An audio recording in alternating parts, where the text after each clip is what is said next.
1, 2, 1, 2, 3, 4, 1. If you got the money, honey, I've got the time. Hi everybody, it's another commentary for you by BubblePlague. Haven't done one for a while. I thought I should do one considering Skyrim's coming out and other things. So I'll start off by talking about Skyrim. This is mainly going to be about Skyrim because that's the game I'm really most excited about. I have been for the most of this year. So I'll give you guys a little background knowledge if you're a little kind of Call of Duty based. Well, it's developed by Bethesda Game Studios and it's published by Bethesda Softworks, so it's really just the same company. The game itself is set 200 years after Oblivion, and there's actually a lot more to do in it than Oblivion. Like, I guess you kind of expect that considering there's been like a 4-year gap between them, but I mean there's a lot to do in Oblivion, so Skyrim's really going to push the limits. There was an interview with Todd Howard, who's the executive producer and the main game designer from Bethesda, and apparently he says it's going to be 300 hours plus in a playthrough. That's obviously including like all the dungeons, which are supposedly an hour each, and all the side missions, but he's probably exaggerating. That's kind of his job. But I mean, 300 hours is a bloody long time, especially just for one playthrough, and considering you can make so many different characters as well.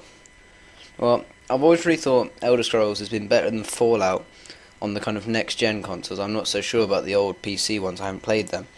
But generally on the Xbox 360, the PS3, and like the new PCs, the Elder Scrolls series is kind of a bit better than Fallout. I mean, they've both kind of got the same epic setting. I mean, obviously, they're a lot different. I mean, Elder Scrolls is kind of Tolkien, kind of medieval, well, not even medieval, whereas Fallout's kind of post-apocalyptic. Some people would say Fallout's arguably a better setting. I mean, the kind of post-apocalyptic setting kind of is quite attractive to some people, and like the whole vault thing.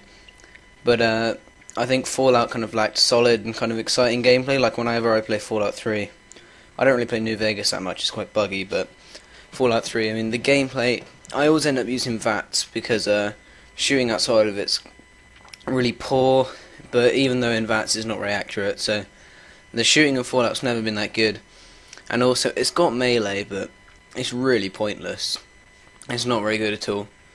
And that's probably due to the old engine they used in Fallout 3 and Fallout New Vegas, which was also used in games such as Bully on PS2 and recently the Xbox 360 and also Elder Scrolls 3.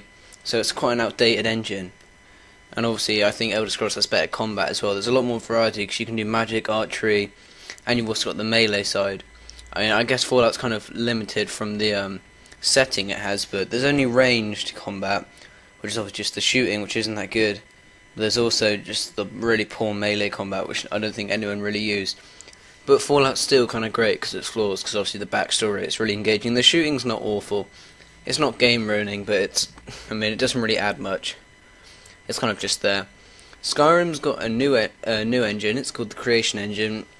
And from what I've seen in the trailers, the combat looks a lot better than Oblivion. It looks a lot more polished, there's new finishing moves. Although archery does look similar, but there wasn't really much wrong with that in Oblivion anyway. And also with the new engine, there's better environments. Like with the snow, it's a lot more dynamic, and also there's like free roaming dragons, so there's a lot more involved. It's gonna feel a lot different, I think, to Oblivion.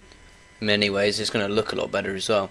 I think my expectations for Skyrim, I think there's going to be flaws because it's made by Bethesda, but equally it's going to be arguably a lot more successful than Oblivion, so there'll probably be more patches. I think I was told it's something like £20,000 or dollars to make a patch on Xbox, so I think if it's more successful there'll be more patches.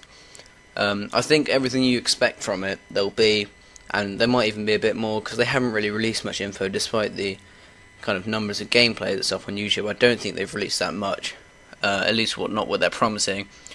And also I think the addition of dungeons will be really good because if you need to level up, there's loot at the end of it. It's kind of an hour, and if you're getting bored of just grinding out side missions, you can always go to the dungeons.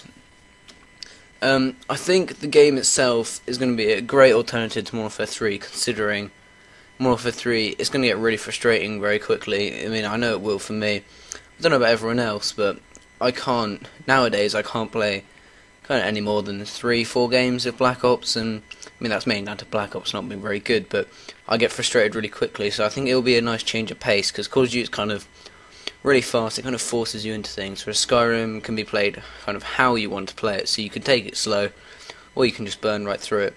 And Call of Duty is kind of a lot more clear cut. I also expect Skyrim to have a lot of Christmas sales. I don't think it'll have too many when it comes out. I mean, it'll have a lot, but every year you kind of expect Call of Duty to outsell everything.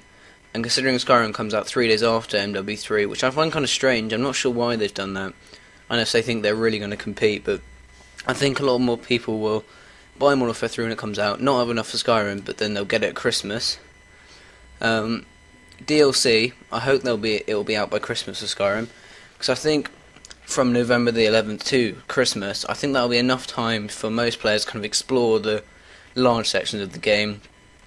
So hopefully DLC will be in there by Christmas. I'm hoping it'll be the same price, and I think 1200 Microsoft points, it can look quite pricey, but you can get that for £10 in a shop, and I think that's quite fair considering like the content you get. And the Shivering Isles added a lot more. I mean, I think Call of Duty's and Activision's pricing on their DLC is quite ridiculous, but equally you can't really blame them for just wanting to make money, because they definitely make a lot of it. Other worthy Christmas pickups, Batman Arkham City, it's basically Batman Arkham Asylum, but apparently there's a lot more rewarding kind of boss battles. They're a bit easier, they're a bit more forgiving, and the story looks very good. Apparently it's 3 times as long as Arkham Asylum, at least there's 3 times more content. Uncharted 3, I was going to pick this up, but there's way too many games coming out this year, I can't afford it, so that'll probably be a Christmas thing. It's just, you get what you think with Uncharted, great story, the characters kind of really interesting, the game's really fun to play, and the multiplayer is actually turned out quite good. I played the beta that came out, I think it was August, it might have been September, that was really fun. Dark Souls, if you're kind of hardcore gamer, because it's a sequel to the PS3 exclusive Demon Souls, and obviously I think they thought it didn't do very well on PS3, so they're bringing it to Xbox as well, probably trying to get more sales. It's definitely for hardcore gamers. It's really, really difficult, very frustrating, but from what I've heard, it's really rewarding if you learn how to play it, because it's meant to be one of the best RPGs out there at the moment. Obviously, excluding things like Final Fantasy VII. Battlefield 3 is also out. Played a lot of the beta. I think it's like Marmite. You either love it or you hate it, because it's the whole Battlefield Call of Duty argument. Personally, I'd say Battlefield is better than Call of Duty because it's still trying to do new things, but I think that's also EA. They've realised that if they're going to compete with Activision to get sales, they're going to need to change their game, whereas Activision, they're just going to keep pumping out the same game. They keep getting money from it, so I can't really blame them on that. And also the Red Dead Redemption Game of the Year edition's coming out. That's really great with all the DLC involved. That was quite fun when it came out, and hopefully they'll release it at a cheaper price when it came out, because I wouldn't be picking it up if it's £40. And obviously Minecraft's going to be out if you haven't bought it already in the beta stage. I think Minecraft, before you get it, it looks kind of bad. I mean, you can say the graphics are bad, I don't think that's just the style. But Minecraft, you just gotta, even if it looks bad, if you just buy it, I mean, when I saw it, everyone else had it, it was like, well, it doesn't look very good, but I mean, it's quite cheap, and at the end of the day, it was really good. It's really fun, I still play that on and off. And also, Metal Gear Solid HD Collection, that's really just for the fans of the Metal Gear series. I quite like Metal Gear, personally. I also think if you're bored, you want kind of a Christmas present that's quite fun, it'll keep you engaged, Metal Gear Solid HD Collection's got a lot in that. I'd also like to kind of talk about what I'm playing at the moment. I've been recently playing a lot of Alan Wake. That's really fun. The story is really good.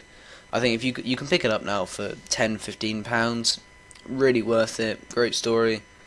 It's got a really good atmosphere. It's quite kind of scary if you like that kind of thing, and it's kind of different gameplay wise to your average kind of third-person shooter, because the way you play it is a lot different. You've kind of got to fight these possessed kind of people. Possessed with this thing, I think it's called the Darkness, don't quote me on that, they don't really mention it apart from at the start of the game. Basically you have a torch and a gun, that's kind of typical for a scary game really, I guess, but you focus the torch on the enemies to weaken them, because obviously it's set in the dark a lot. That's with the aim buttons, that'll be LT, and you shoot with your gun, and it's all about ammo management. It's kind of Resident Evil 4-esque. Oftenly you find yourself without ammo, but that's not that bad because there's a lot of save points during the game. It's quite forgiving, although I did start it on the hard difficulty, and after about an hour I turned it back down to normal because it was flipping difficult. Also, what I've been playing, Mafia 2, completed that a while ago. That is really, really worth your money if you're looking just for really, really great story, if you kind of like the whole Mafia kind of setting. And also if you just like a good action game. I think the shooting's pretty solid in that. I did get all the DLC with it, although the main thing I liked about Mafia 2 was the story, and the DLC doesn't really feel like it adds to it at all, so I haven't been playing that much. That's really all I've been playing. I'm thinking of picking up Castlevania Lords of Shadow. That's quite cheap at the moment. Heard good things. It was supported by Hideo Kojima, if you don't know. He's kind of mastermind behind Metal Gear Solid. He produces great games. That is meant to be good. Probably can't afford it, if I'm honest. I've got to be saving up for Skyrim, and obviously Modern Warfare 3, I'll give that a play. So that's really all I've been playing recently, what I think about. I think if you've got the money, if you've got some £10 spare, look on Amazon, look on eBay for Alan Wake, pick it up. Definitely worth the money. Even just rent it or borrow it from a friend. Definitely worth it. And Mafia 2, if you're kind of bored, you've played all the games that come out at the moment, or you're getting angry at FIFA or something like that, see if you can rent that or borrow it. It's about a 12-hour game story-wise. That is really fun. You'll love the story if you love the Mafia. I think that's probably the best thing out there. I bought Godfather 2. Must have been 3 years ago now. That's awful. If you're looking for a Mafia game, pick up Mafia 2, not Godfather. So that's what I'm playing at the moment. So I hope you enjoyed that. Make sure you have a look at those games, and they're really fun. If you're looking for something to play, and if you're a lot of people are just simply Call of Duty and FIFA players. Well, not mainly FIFA, just Call of Duty. And if you really want to get into the less kind of well-known games, but also, I mean, they have a lot to offer. I think people that just play Call of Duty, I mean, fair enough, if that's what you enjoy playing, I'm not going to tell you that you shouldn't. But really, for something of the price, I mean, £10 for Alan Wake, £20 for Mafia 2, the amount of content you're getting there is worth it. So I'd say pick that up if you're kind of bored of something to play. So that's the end of my second commentary. Thank you for listening.